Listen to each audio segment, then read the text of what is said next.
Hello friends, welcome again.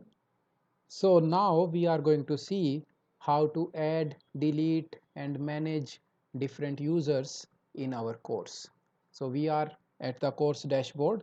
So we are going to go to participants and we can see the number of participants and their details in this section. So there is no one else apart from me. So how do I add more users? By default, when the course will be allocated to you, the IT team can add those users for you as a bulk enrollment. So you will see the list of users in your course. If you don't see that, you can do it by yourself also. So let us see. Here we have this option, enroll users. You can simply click on this and you can start searching for the user. In this we have the database for all the LNMIT students and faculty members who are enrolled on Moodle. So if I search any random roll number and that roll number will come here. Okay, I can search by name also. So anyone with the name Nikhil, their names will appear, and let us say I take this user and this one and this one. So these three I have taken, and then it will ask which role should I assign. By default everyone will be enrolled as a student, but there is another role called non-editing teacher. This is something like a TA. So I take it as a student, but if you want to add someone as your co-instructor, that means as a teacher, you will have to ask the IT team, the administrator. They will do it. You cannot add another teacher. You can add only a student or a TA. So these three students I am taking as my students. So you can see the list is updated. I can try maybe one more as my non-editing teacher. So this way the list will keep on expanding.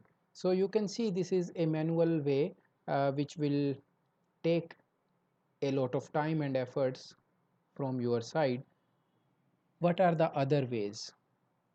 So you can go to action menu and click on enrollment methods. In enrollment methods, the first one is manual method, and that we have already seen, and by using this method we have enrolled 5 users. The second one is guest access.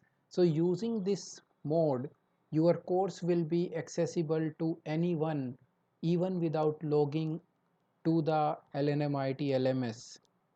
This mode is advised for an open MOOC kind of course where you are allowing anyone on the internet to access your course. So by default this mode is disabled. You can see this I is off and you can toggle this I.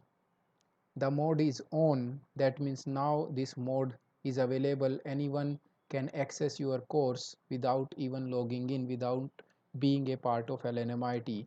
You can do a little bit of changes. That means you can keep a password just for authentication, and you can choose your password, any password. Let me say I have chosen this password. I save it and let me see if it works. So I log out and this is LNMIT Moodle and I see this course. I click on this course.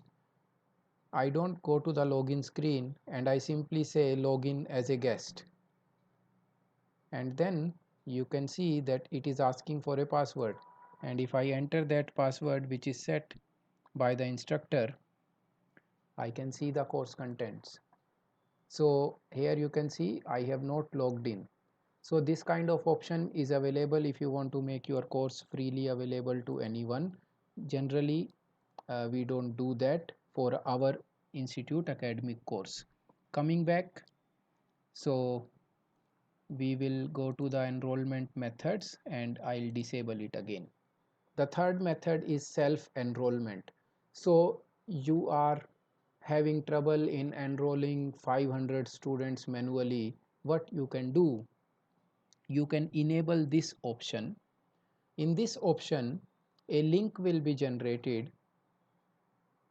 So we say, okay, please allow, and you want to keep some password, you can keep it, otherwise you can keep it free also. So let me keep some password or enrollment key, and then I say by default anyone who will register, he will be taken as a student, notify during the enrollment and all. And if you want to say that this enrollment starts and end between this date and this date, so that anyone who is late, he will not be able to access it or enroll it. So all these options are there, you can choose it, and they, you say save changes. So this option is exactly like the previous one, but in this one the student will have to log into the LNMIT LMS, and then they will have to enter the password. So on Google group, on your email link, you can tell the students that the course is up, please enroll using this enrollment key. So only those users, they will be able to access. Let us say by mistake or by any way, some students have registered to your course which are not actually registered in your course. So how do I remove them? So we can go back to the participants again, and let us say this Nikhil, which is 2015 student, and by mistake I have enrolled, he is already an alumni. So you can simply go here and say unenroll, and Nikhil is removed, and I can also remove Nikhil Lalchandani. So it's very easy to remove the users also. You can remove any user, or you can change. So let us say I want to make this Nikhil as my TA. So you can change a note here, you can remove it and then add it again as the TA. So that will be possible. So there is one more way of adding the users, which is called bulk enrollment. That method is available in the previous version of Moodle, and we'll try to get it here also. So in the bulk enrollment, this is our previous version of Moodle. So this is the option called bulk enrollments. So in this, what we need to upload an Excel file or CSV file containing the student ID, that means roll number, in the first column. Upload that Excel file here, and all the students will be enrolled. Similarly, you can do bulk unenrollment also. So you want to remove a particular section of students from your enrolled list, you can do that. So this option, if it is available, I'll make another video on that and explain how it is going to work. So once the enrollment is complete, you can see all the students in your course. You can cross check with the Excel file given at MIS and verify that everything is correct. Thank you everyone.